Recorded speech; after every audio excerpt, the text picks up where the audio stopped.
오늘 다시 이제 우리는 교회 시리즈로 돌아와서 나의 교회를 사랑합니다 시리즈 중에 4대 교회 이야기를 함께 살펴보면서 우리가 또 은혜를 받고자 합니다.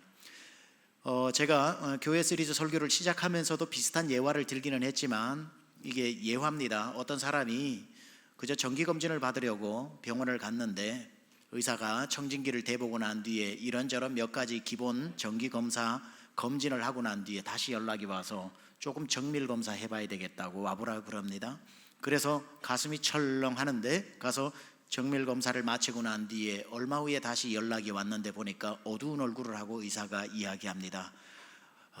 병이 온몸에 퍼져서 3개월밖에 살지 못합니다 라고 하는 그런 시한부 판정을 받은 사람의 심정을 혹시 이해할 수 있겠습니까? 이해 불가능하겠죠. 그 마음이 얼마나 화가 나기도 하고 얼마나 당황스럽기도 하고 허탈해서 웃음이 나오기도 하고 정지화면처럼 나는 세상이 멈춘 듯한데 아무 일 없다는 듯이 흘러가는 세상이 야속하기도 하고 여러 가지 마음의 어떤 상황들이 일어나지 않겠습니까? 몇 주 전에도 금요일 저녁에 제가 설교를 하고 우리 자녀들 안수 기도를 하는데 기도를 다 마친 다음에 마지막에 한 성도님이 올라오셔서 벌써 불 꺼진 그곳에서 저보고 안수를 해달라고 그러는데 이렇게 말씀합니다. 목사님, 병원에 다녀왔는데 온몸에 암이 퍼져 의사가 손댈 수 없다고 집에 가라고 했어요. 기도해 주세요. 그래서 제 마음이 얼마나 안타깝던지 간절하게 기도를 해주고 주중에도 마음에 떠나지 않아 계속 기도하다가 그분을 불러서 다시 안수해주고 격려해주면서 그렇게 지금도 기도하고 있습니다. 혹시 이 중에 비슷한 상황 가운데 여러 가지 어려움과 이런 질병과 싸우고 계시는 분들, 우리 주께서 주시는 힘으로 치료될 줄 믿습니다. 오늘 이 설교가 여러분들에게 큰 힘이 되고 소망이 되기를 축원합니다. 오늘 4대 교회 앞에 보낸 주님의 편지가 꼭 이런 형편입니다. 4대 교회에게 예수님이 건강검진을 다 해보고 난 뒤에 보낸 주님의 건강검진 결과가 뭐냐면은 죽게 생겼다라고 말하는 시한부 판정을 내린 그런 진단서를 4대 교회에 편지로 발송하고 있는 겁니다. 그 이야기가 오늘 1절에 기록되어 있는데 1절을 같이 한 목소리로 봉독해 보겠습니다. 시작.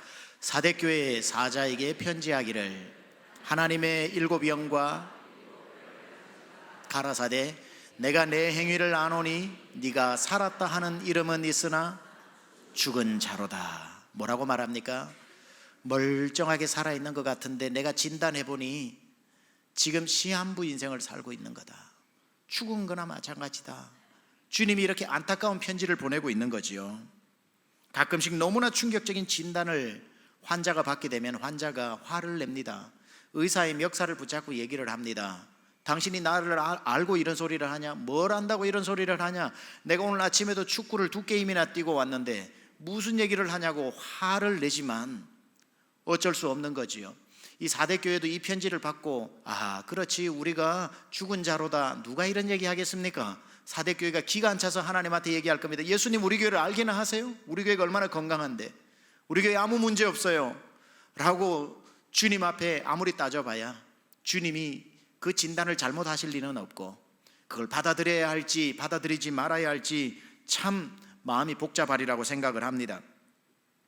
4대 교회는 살았다는 거창한 이름은 있는데 그 안에 해보면은 다 죽어 있는 이것을 정작 남들은 다 아는데 4대 교회 성도들은 모르고 있었다는 겁니다. 왜냐하면 절대로 자기들에게 문제가 있다는 것을 4대 교회는 인정하지 않습니다.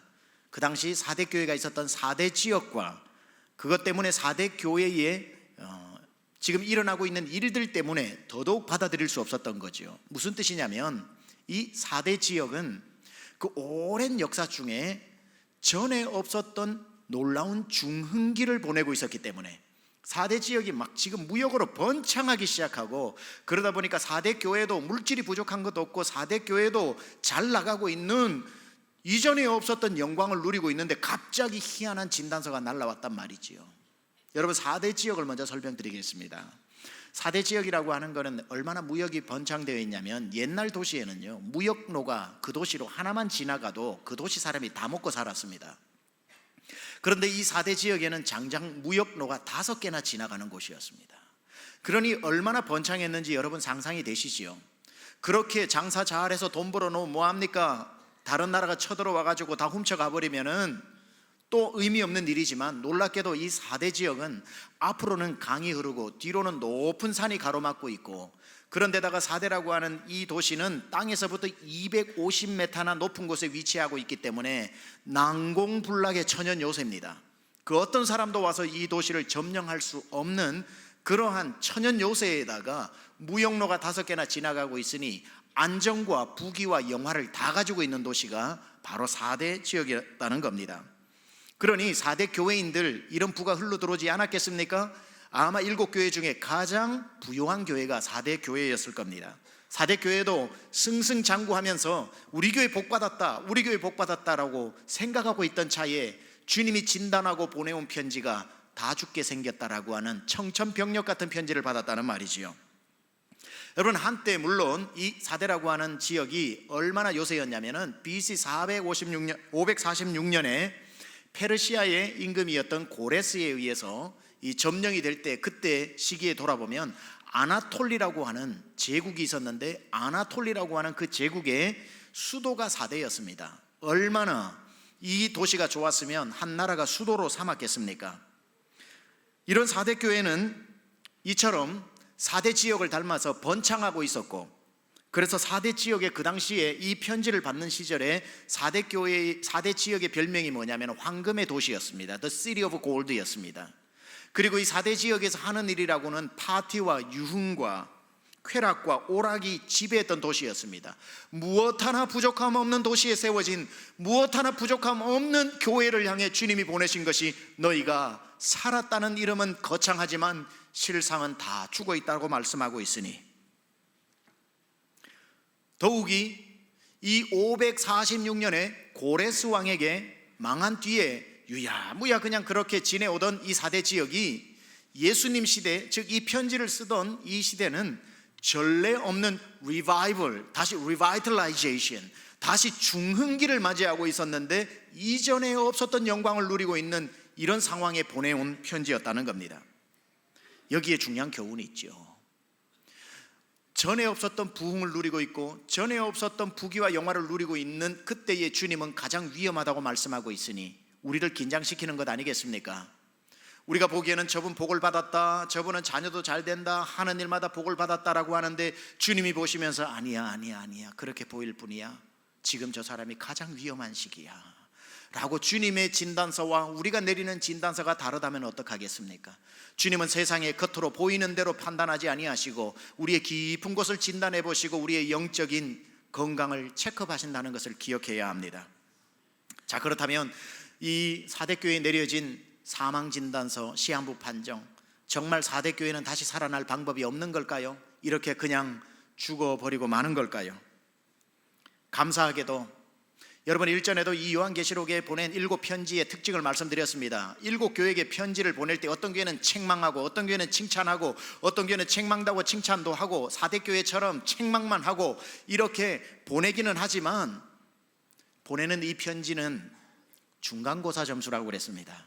기말고사 점수가 아니고 중간고사 점수로서 4대 교회는 F학점을 받았습니다. 그런데 이 F학점의 통지서를 왜 보내는 겁니까? 7교회에 보내는 편지는 중간평가를 내렸기 때문에 7교회를 향해 계속 주시는 말씀이 뭡니까? 그렇기 때문에 정신 차리고 회개해라, 더 늦기 전에 돌아와라, 더 늦기 전에 주님 앞으로 돌아와라 라고 주님이 다시 기회를 주시기 위해 보내는 편지라는 겁니다. 따라서 이 4대 교회에게 보내는 편지는 청천벽력 같은 소리고 세상에 무슨 일이 이런 일이 있나 싶을 정도로 좌절되는 거지만 감사한 것은 이게 중간평가라는 거지요. 그래서 주님이 이대로 가다가는 죽는다라고 말씀하시는 것이고, 이 편지가 그들의 정말 요즘 말로 하면 뼈를 때리는 정도의 아픈 편지라고 할지라도 오히려 이것은 주님이 죽이고자 보낸 편지가 아니라 살리고자 보낸 편지인 거고, 너네 지금부터 정신 차려야 살 수 있다라고 주님이 무섭게 책망하면서도 이들을 포기하지 않는 고마운 편지라는 것을 알아야 되는 겁니다. 여러분이 주일날 은혜 받고자 나왔는데 설교에서 자꾸 여러분 듣기 싫은 얘기를 하고 여러분 불편한 얘기를 하고 여러분이 듣는데 부담스러운 얘기를 하고 있다면은 아까운 시간 들여서 교회 왔는데 왜 저런 얘기를 하냐 생각하지 말고 이 메시지를 하나님이 나를 돌아오라고 말씀하시는구나, 하나님이 나를 포기하지 않았다는 뜻이구나, 하나님이 다시 나를 사용하시겠다는 뜻이구나, 하나님이 나를 부르시는 소리구나 라고 알아들으실 수 있기를 주님의 이름으로 축원합니다. 여러분, 주님은 여러분 포기 안 합니다. 주님이 포기하는 사람 아무도 없습니다. 자기가 자기를 포기하는 사람은 있어요. 끝났다 내가 여러 명 봤다, 이런 상태에서 재기불능이다, 나는 안 된다, 자기가 자기를 놓아버리는 사람이 있고, 자기가 자기를 좌절해서 포기하는 사람은 있어도 우리 주님이 우리를 보시면서 다른 사람은 다 되는데 너는 안 될 것 같다, 나도 너를 어찌 손을 쓸 수 없다, 이런 사람 없다는 겁니다. 자기가 포기해서 포기되는 영혼은 있어도 주님이 포기하는 영혼은 없는 줄 믿습니다. 대저 의인은 7번 넘어질지라도 주님은 포기하지 않고 8번째 일으켜 주시는 주님이라고 잠언 24장 16절에 분명히 말씀하고 있습니다. 주님은 여러분에게 언제나 기회를 주시고, 오늘 사대교회에게 이 무시무시한 편지를 보내면서도 하시는 말씀이 뭡니까? 그러나 you still have a chance, 아직까지 너에게 기회가 있다, 더 죽기 전에 너를 살려주겠다. 주님이 지금 이 편지를 죽이고자 보낸 편지입니까? 살리고자 보낸 편지입니까? 살리고자 보낸 편지지요. 주님께서 너 이러다가 죽는다 살아나야 돼, 이러다가 죽는다 살아나야 돼, 이렇게 윽박지르기만 했다면 이 편지 읽고도 가슴이 답답하겠지만, 친절하신 우리 귀하신 주님께서는 이 사대교회가 죽게 생겼으니까 다시 살아나라고 말씀하시면서 동시에 살아나는 방법도 가르쳐주고 계시다는 겁니다. 주님이 사대교회에게 주신 기사회생의 방법, 오늘 이 말씀 들으시면서 더도 아니고 덜도 아니고 내가 꼭 사대교회 같이 죽어있는 형편이다 생각되시는 분은 주님이 사대교회에게 어떻게 살리는지 기사회생의 방법을 가르쳐줄 때 여러분도 받아들여서 여러분의 영혼도 살아날 수 있기를 축원합니다. 주님이 사대교회를 살리시기 위해 주신 처방전, 첫 번째, 죽게 된 부분을 찾아서 다시 살려내라 라고 말하고 있습니다. 이해가 잘 안 되시죠? 이런 뜻입니다. 사대교회를 진단해 보니까 이쪽도 죽어 있고 이쪽도 죽어 있고 이쪽도 죽어 있고 전반적으로 사대교회는 다 죽어 있는데 보니까 아직 덜 죽은 데가 있더라는 거예요. 덜 죽은데 거기를 아직 죽게 된 것을 다시 살려내요.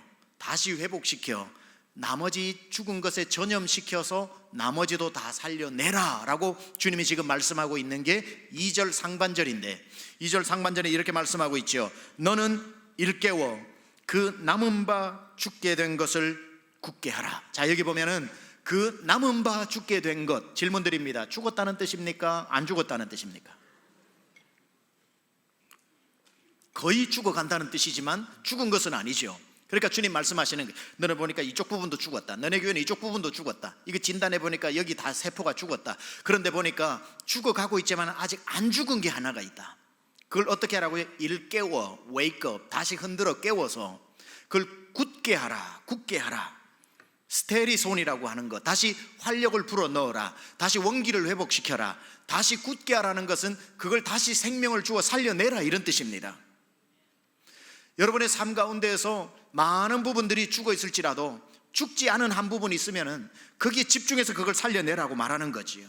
여러분, 살았다는 이름은 있으나 죽은 자의 특징과 죽은 사람의 특징이 굉장히 흡사합니다. 여러분, 죽은 사람의 특징이 뭐죠?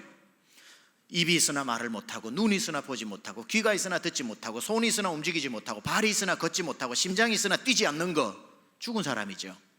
그럼 살았다는 이름을 있으나 죽어있는 신앙인은 어떤 신앙인입니까? 눈이 있으나 성경 안 보고, 귀가 있으나 말씀 안 듣고, 입이 있으나 찬송 안 하고, 손이 있으나 기도 안 하고, 발이 있으나 전도 안 하고, 잃어버린 영혼이 있으나 심장이 뛰지 않는 사람은 살아있는 것 같으나 뭐라고요? 죽어 있는 거라는 겁니다. 자, 여러분, 살으셨습니까? 죽으셨습니까? 말씀이 들리세요? 성경이 보이세요? 입에는 찬송이 나오세요? 손은 두 손 모으고 기도하세요? 발은 전도하세요? 잃어버린 영혼 보면 가슴이 막 뜁니까? 그러면 살아있는 거고, 아이고 그런 일이 전혀 안 일어나면 살았다는 이름만 있지 할 수 없어요. 죽어 있는 겁니다. 다 죽지는 않겠지만 거의 이제 죽게 생겼습니다. 여러분, 살아있으나 힘이 없어요. 손이 있으나 주의 일을 할 손이 없어요. 이런 사람들은 살았다는 이름은 있으나 죽은 사람입니다. 어떤 사람? 주일날 교회 오는데 성경책 들 힘이 없어가지고 빈손으로 나와서 핸드폰으로 열고 있는 사람, 이것도 못 들면 죽은 사람이죠. 이게 무거워서 못 들고 나오는 사람들, 아이고 나 성경 무거워서 못 들고 가겠어. 그분은 손이 있으나 쓰지 못하는 분입니다. 살았다는 이름만 있지 죽은 사람입니다. 이렇게 은혜로운 말씀을 들어도 아멘하지 않는 사람, 입이 있으나 아멘하지 않고 그 입에서 구치가 나는 사람, 죽은 사람 말이 없어요. 영적으로 죽은 사람도 찬송도 안 해, 기도도 안 해, 아멘도 안 해. 헌금 소리만 들려도 마음이 불편해지고, 죄라는 소리만 들려도 에이 또 저런 소리 한다, 그러려고 나왔냐고, 죄를 하면 싫어하고, 다 양심이 마비되어 있는 사람들. 뭐가 다릅니까? What's different? 죽은 사람하고 이 살았으나 죽어 있는 사람하고 똑같지 않습니까? 요즘 여러분의 눈에 말씀이 들어오고 귀에 설교가 들어오고 입에 찬송이 나오고 손은 기도하기에 바쁘고 여러분 발은 전도하기에 다닌다면 여러분은 살아있으나 살아있는 분들이고, 그게 전혀 일어나지 않고 있다면, 성경 하나 들 힘도 없어가지고 교회 못 들고 온다면 여러분 심각하게 여러분의 영적인 상태가 지금 병들어 있다는 거 인정하시고 빨리 흔들어 깨워서, 아직 다 죽지 않았으니까 그나마 거의 죽게 된 거 wake up, 흔들어 깨워 굳세게 하고 주님 앞으로 믿음 회복시키기를 축원합니다. 이런 살아있는 이름만 있지 실제로 거의 죽은 것이나 다름없는 사대교회 성도들에게 뭐라고 그랬습니까? 그 남은 바 죽게 된 것을 아예 죽지 말도록 하고 살려내어서 이미 죽어버린 것에도 계속해서 접붙여서 살려내라고 말씀하고 있지요. 여러분, 믿음의 사람은 구원을 받고 난 뒤에 하나님이 다 각자에게 선물을 주셨어요. 은사라고 하는 선물을 주셨습니다. 그 은사는 다 똑같지가 않아요. 어떤 사람은 기도하는 은사를 받고, 어떤 사람은 전도하는 은사를 받고, 어떤 사람은 성경 말씀을 잘 읽어서 가르치는 은사를 받고. 여러분, 그런 은사는 주님이 왜 주셨는 줄 아십니까? 그거를 통해서 여러분 살리는 산소호흡기란 말이에요.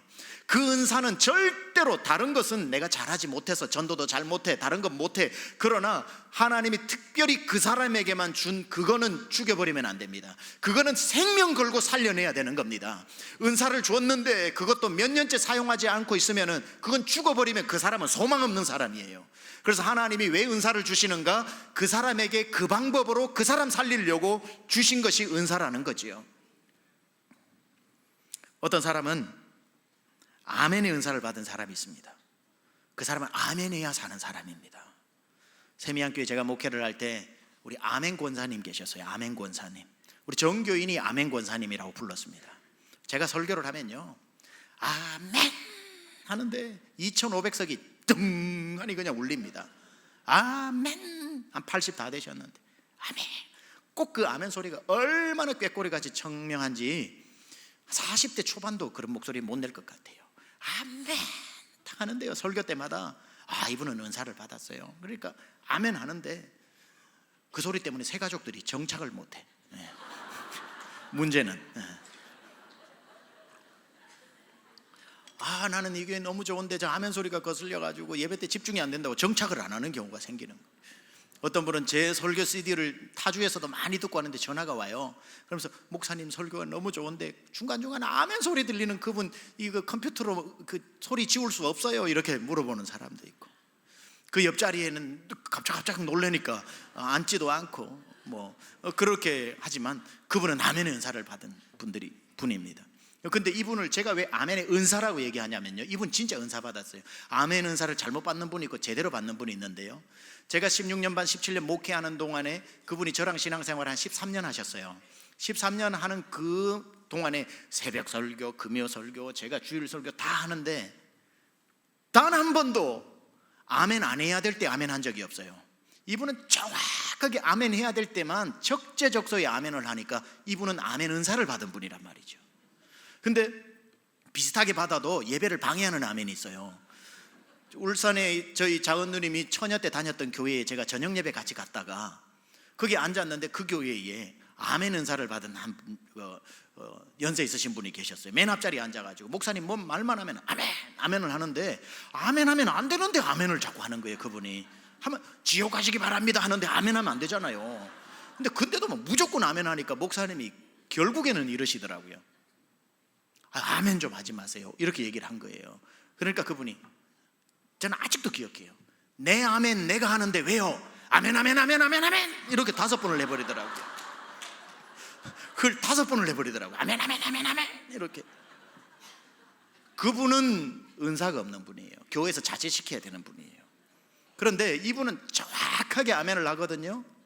이렇게 하다 보니까 처음에는 다 부담스러웠는데 나중엔 이분 아멘 때문에 제 설교가 얼마나 신바람이 나고, 아멘 안 하던 분들도 옆에서 갑자기 아멘 아멘 하기 시작해서 우리 교회가 아멘이 굉장히 커지게 되면서 예배가 뜨거워졌습니다. 그러다가 한 번 이렇게 아파가지고 안 나오셔서 아멘 안 하면 전 성도들이 기가 죽어가지고 있다가 다음 주에 나와가지고 아멘 하면 갑자기 막 살아나는 거예요. 성도들이 아멘이 교회를 살리더라고요.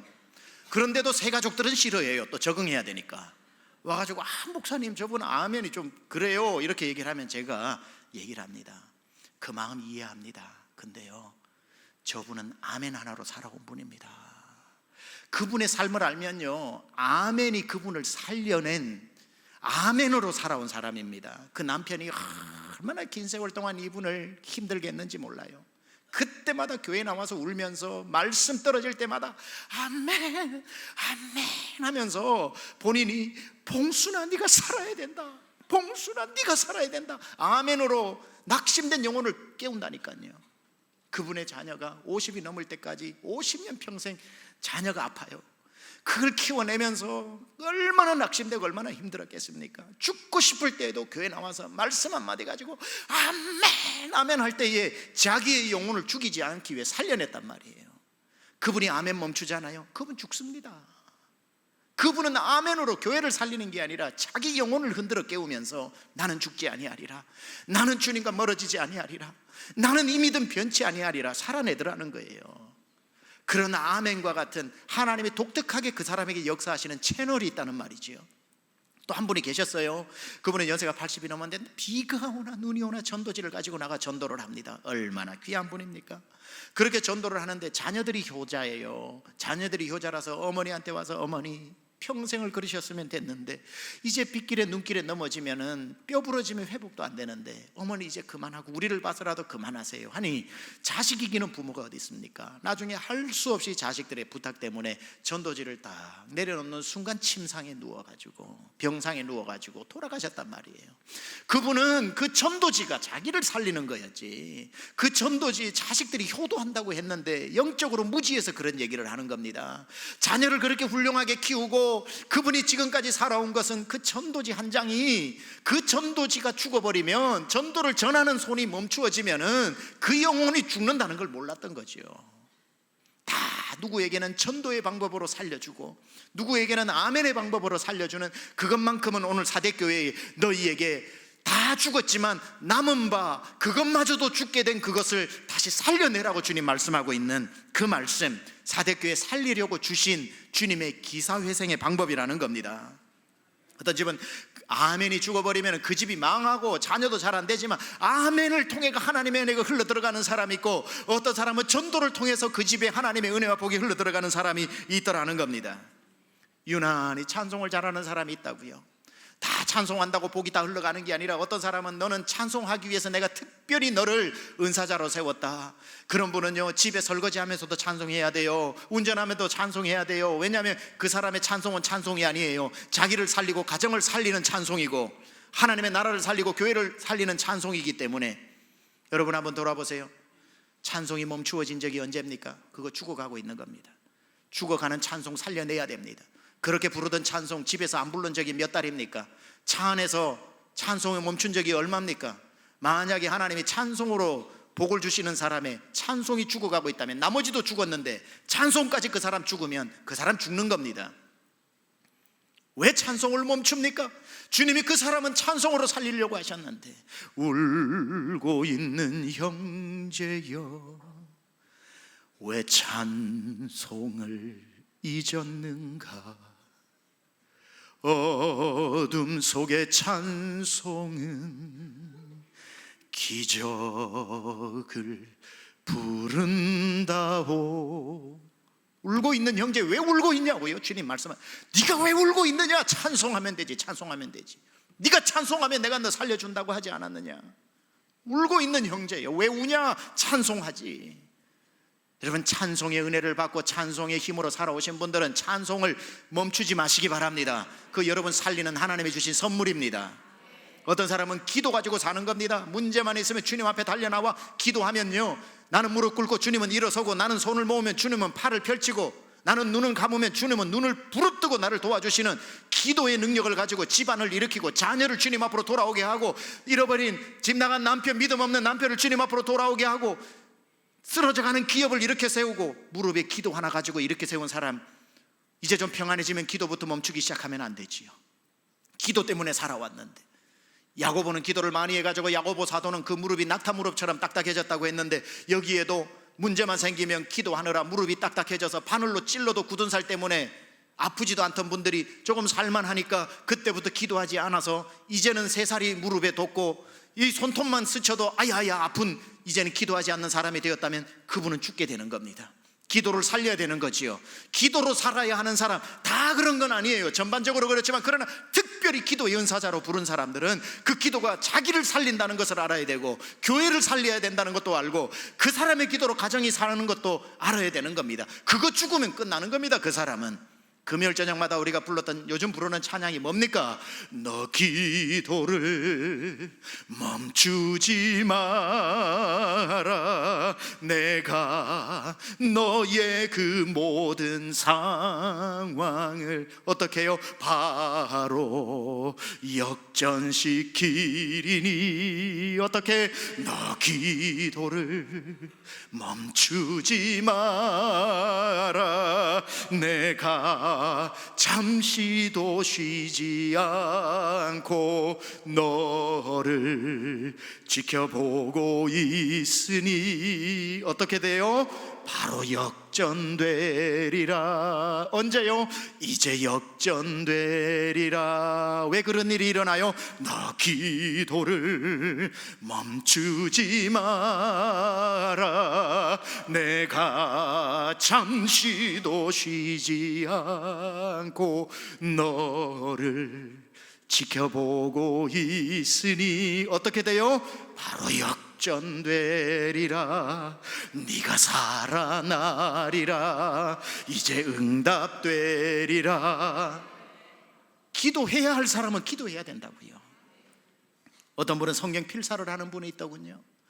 공책을 펴놓고 앉아서 내려가는 그때에 하나님이 온갖 은혜를 가정에게 부어주시는데 뭐가 바빴는지 몇 개월째 공책 덮어놓고 아무 일도 하지 않고 있는 그때부터 낙담이 오고 낙심이 오고 시험이 오고 불평이 오고 뭘 해야 돼요? 그 사람 공책 펴야 되는 겁니다. 그리고 하나님의 말씀을 다시 쓰기 시작할 때 밀렸던 축복이 봇물처럼 터져 밀려 들어오는 것이고, 어떤 사람은 하나님하고 서원을 해놓고 서원을 갚지 않아가지고 그때부터 마음에 부담이 돼가지고 교회 오는 것도 부담스럽고 설교하면 꼭 나에게 하는 것 같고 죄 이야기하면 나들으라고 하는 것 같고 그때부터 그 서원 때문에 내 시험이 들어가지고 계속 설교도 안 들어오고 교회 사람들도 나를 이상하게 보는 것 같아서 자기가 자기한테 시험이 들어가지고 사는 분들, 그 서원을 갚음으로 말미암아 하나님이 지금까지 주셨던 들리지 않는 설교가 들리고 하나님께 주시는 은혜와 복이 그때부터 흘러 들어오는 겁니다. 다 하나님이 각자에게 복 주시려고 만들어 놓은 채널이 있다고요. 채널이. 다른 거 다 잘하려고 하지 마세요. 다 못합니다. 그러나 주님이 잘하라고 주시는 건 너 살리려고 너에게만 주신 은사들은 절대 죽이면 안 되는 겁니다. 아이고 뭐 자다가 언젠가 또 흔들어 깨우면 되죠. 그럴 시간이 어디 있습니까? 그럴 시간이 어디 있습니까? 오늘 여기에 말하지 않습니까? 3절에도 보면 그날이 도적같이 이르리라고. 주님이 오늘 오실지 내일 오실지도 모르는데 자고 있다가 깬다고요? 그런 일 없습니다. 이거는 우리는 잘 이해를 못해도 사대교회는 이거 너무 잘 이해하는 말입니다. 주님이 도적같이 오리라는 게 얼마나 무서운 말이냐면은, 아까 말했듯이 546년 BC에 페르시아의 왕인 고레스가 이 난공불락의 요새만 집어넣으면 전 세계를 지배할 것 같아가지고 대군을 이끌고 와가지고 이 요새를 점령하려고 14일 동안 포위를 하지만 이 사대를 점령할 수가 없어요. 안 되는 거예요. 천하의 페르시아 군대가 와도. 그래서 포기할까 하고 있는데 이 사대 이 성 안에서 밤에 보초를 서던 병사 하나가 그만 졸아버린 거예요. 졸다가 투구가 떨어진 겁니다. 밖으로. 그러니까 이 군사가 자기들만 아는 비밀 문으로 나가가지고 투구를 들고 들어가는 것을 딱 고레스 군사들이 본 겁니다. 아, 저기에 비밀문이 있구나.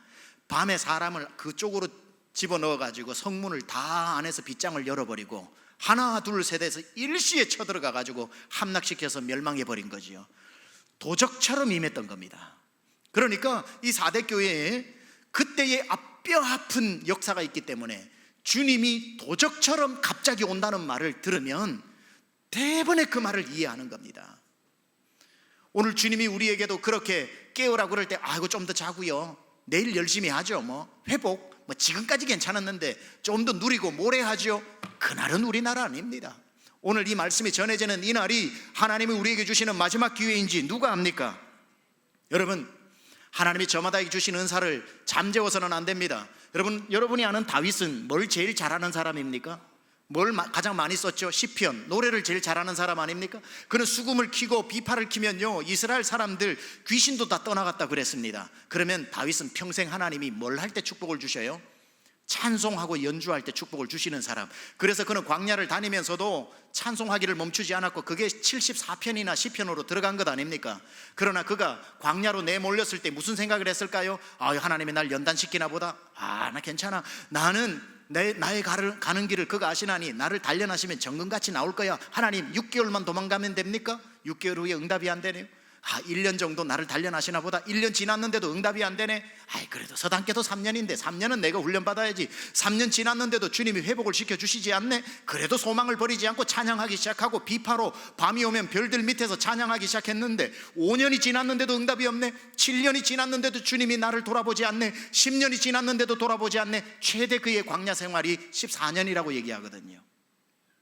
아니, 왜 하나님은 내가 하나님을 찬양하고 이렇게 사는데 하나님은 나에게 응답 안 해주시나? 이제는 그 흙먼지를 양손에 들고 하나님 앞에, 주님 나에게 왜 이러시는데요 하면서 그 하나님 앞에 비파를 던져버리고 수금을 던져버리고 입을 다물어버리고, 그러지 않겠습니까? 하나님 앞에 10년 생활 매정하게 당하면 찬송을 어떻게 할 수 있어요? 어느 날은 이제 도망갈 힘도 없어가지고 어느 굴 속에 들어가지고 장기 체류를 하게 됩니다. 굴속 깜깜한 데 들어가면요, 낮도 밤이고 밤도 낮이고 어둠이 난지 내가 어둠인지도 구분이 안 될 정도로 사람이 깊은 우울증에 빠집니다. 하나님 찬양하면 뭐해? 하고는 비파도 그 구석에 던져버리고 수금도 이쪽으로 던져버리니 몇 개월 동안 연주를 안 하니까 비파에는 거미줄이 쳐지고 이 수금에는 곰팡이가 설면서 자기는 입을 다물고 이제 하나님 앞에 한거하고 있으니 입 안에도 냄새가 나고 입에도 거미줄이 쳐진 그 상황에서 어느 날 밤이 지나고 새벽이 오는 쯤에 다윗이 갑자기 이런 생각이 듭니다. 나는 찬송해야 사는데, 나는 찬송 하나로 살아온 사람인데 내가 비파를 던져버리고 수금을 던져버리고 입을 다물고 살다니 내가 아주 죽으려고 작정을 했구나. 자기를 흔들어 깨우면서 일어나라, 깨어라 하면서 자기가 굴 속에서 불렀던 찬양이 시편 57편 7절에서 8절인데, 우리 굴 속에서 불렀던 다윗이 뭐라고 자기 영혼을 향해 외치는지 한번 읽어보겠습니다. 시작. 하나님이여, 내 마음이 다시 확정되었고 내 마음이 다시 확정되었사오니 내가 노래하고 내가 찬송하리이다. 내 영광아 깰지어다. 비파야 수금아 깰지어다. 내가 새벽을 깨우리로다. 자기가 정신이 바짝 드는 거예요. 주님, 내가 마음이 해이해졌습니다. 내 마음이 다시 확정되었습니다. 내가 마음이 확정되었습니다. 무슨 확정이 되었다고요? 내가 다시 노래하고 내가 다시 찬송하겠습니다. 가만 있어봐, 내가 비파를 어디 던져뒀지? 수금은 어디 있지? 저기 있구나. 거미줄을 걷어내고 수금에 묻은 곰팡이를 닦아내면서 너는 왜 노래하지 않았느냐? 너는 왜 찬송하지 않았느냐? 비파야 깨어나라. 수금아 깨어나라. 내 영혼아 깨어나라. 내가 하나님을 찬양하리로다. 어둠이 지나고 아침이 와도 그것도 밤이었는데 새벽을 깨우기 시작합니다. 새벽아, 너도 깨어나서 여호와를 찬양하라. 내 영혼이 깨어나 하나님을 찬양하겠다. 다윗이 잃어버렸던 찬양을 입술에서 회복하고 수금을 다시 품에 안고 찬양하기 시작하고 새벽도 흔들어 깨워 하나님을 찬양하게 했을 때에 하나님이 그를 다시 회복시켜 이스라엘 임금 삼은 줄 믿습니다. 여러분 집에 사다 놓은 그 피아노에 하나님 앞에 연주하던 그 연주 덮어놓고 찬양 한번 연주 안 한 지 몇 년 됐습니까? 하모니카는 어디 갔습니까? 여러분이 사놓은 기타는 언제 주를 찬양하면서 연주해 봤습니까? 다 끄집어내어서 여러분의 비파로 연주하고 여러분의 현악으로 연주하고 여러분의 하모니카로 하나님을 찬양하면서 잠자는 어둠에 여러분의 집을 깨우시기 바랍니다. 여러분의 심령의 어둠을 몰아내시기 바랍니다. 하나님이 살리려고 여러분에게 다시 그 잠자는 걸 흔들어 깨워주고 계시는 거지요. 그리고는 또 주시는 하나의 말씀 마무리하면서 무슨 말씀을 합니까? 두 번째 사대교회 살리는 처방은 은혜를 받고 말씀을 즐겨 듣던 그 믿음의 전성기 시절로 돌아가라, 이렇게 말씀하는데 3절 한번 같이 읽습니다. 사대교회 살리는 두 번째 처방전 시작. 그러므로 내가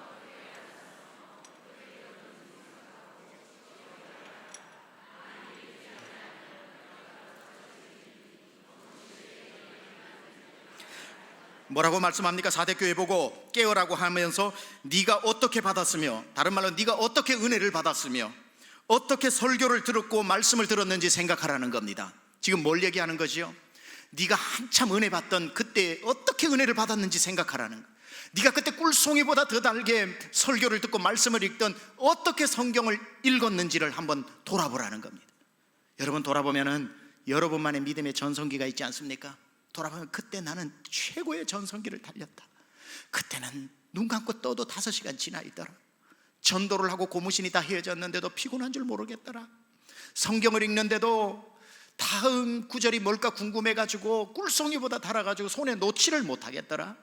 하루 종일 찬송하는데도 목이 안 아프더라. 예배 나오는 게 일주일이 그렇게 기다려지더라. 사람마다 믿음의 전성기가 있다고요.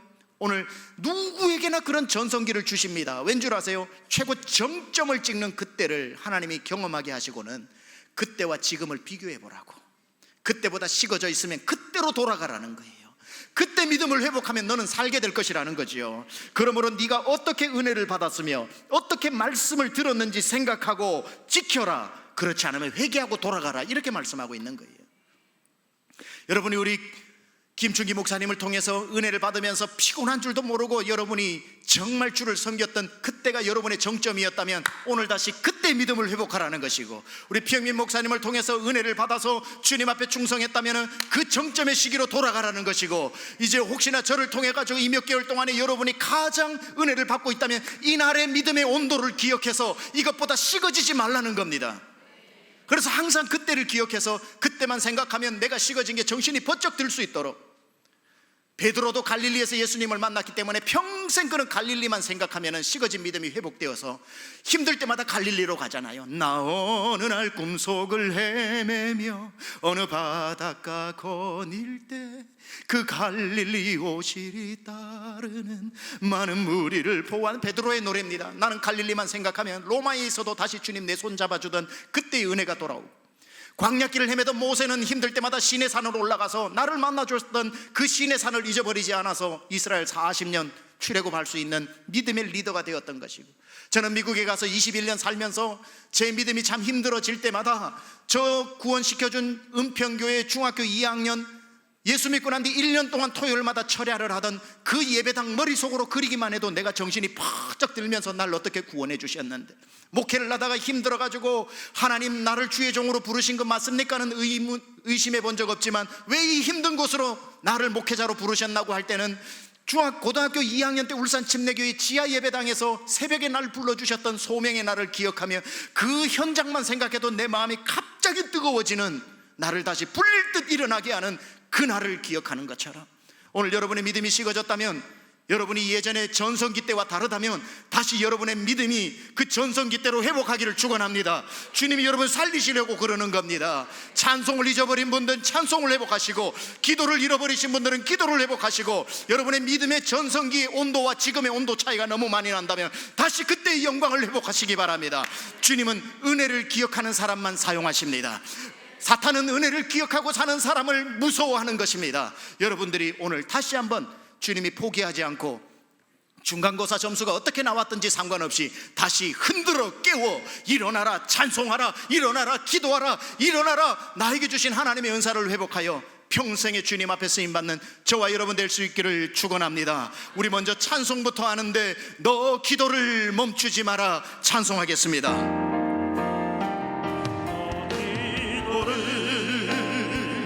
멈추지 마라. 내가 너의 그 모든 상황을 바로 역전시키. 너 기도를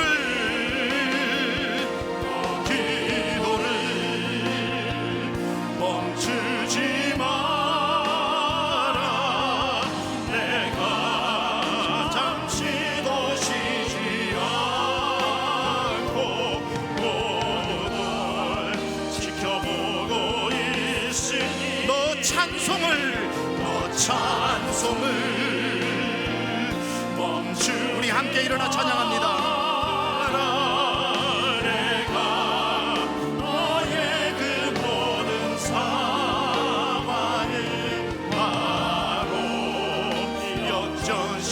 너 찬송을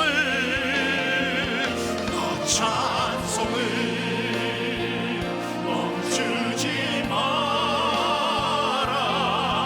내가 잠시도 쉬지 않고 모든 걸 지켜보고 있으니 너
같이 말씀을 기억하며 기도합시다. 하나님 앞에 울고 있는 형제여 왜 찬송을 잊었는가? 어둠 속에 찬송은 기적을 부른다고 하지 않았느냐? 너 기도를 멈추지 마라. 잠시도 멈추지 마라. 그 기도가 너의 삶을 역전시키리라. 오늘 여러분 무엇을 잊어버리고 삽니까? 여러분 그렇게 뜨거웠던 믿음은 언제부터 식어지기 시작했습니까? 잘 오셨어요. 오늘 다시 회복하면 됩니다.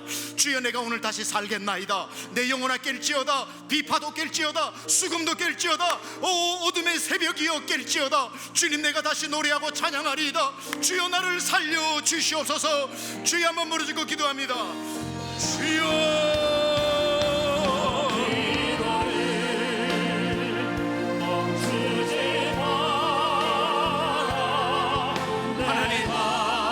회복하기 원합니다. 다 죽게 된 내 영혼이 다시 살아야 할 줄 믿습니다.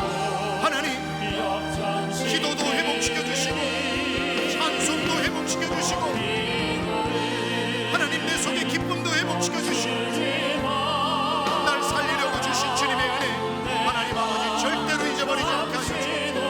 오늘 이 예배를 통해 다시 살아나리라. 다시 살아나리라. 다시 살아나리라.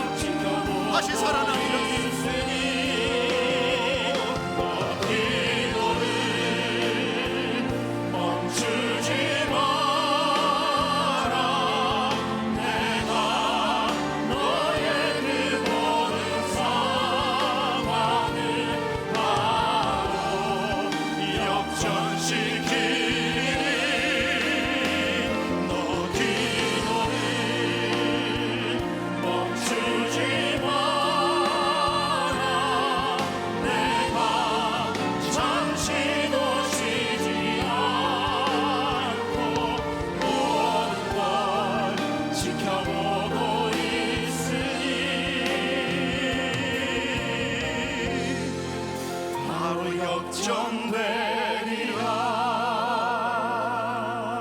하나님 살려주셔서 감사합니다.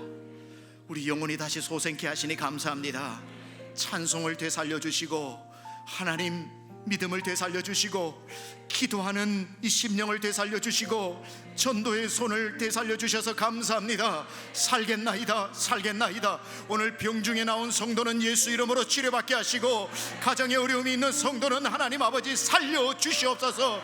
우리 교회도 살겠나이다. 이 나라 이 민족도 살겠나이다. 죽어가는 세계 열방이 살겠나이다.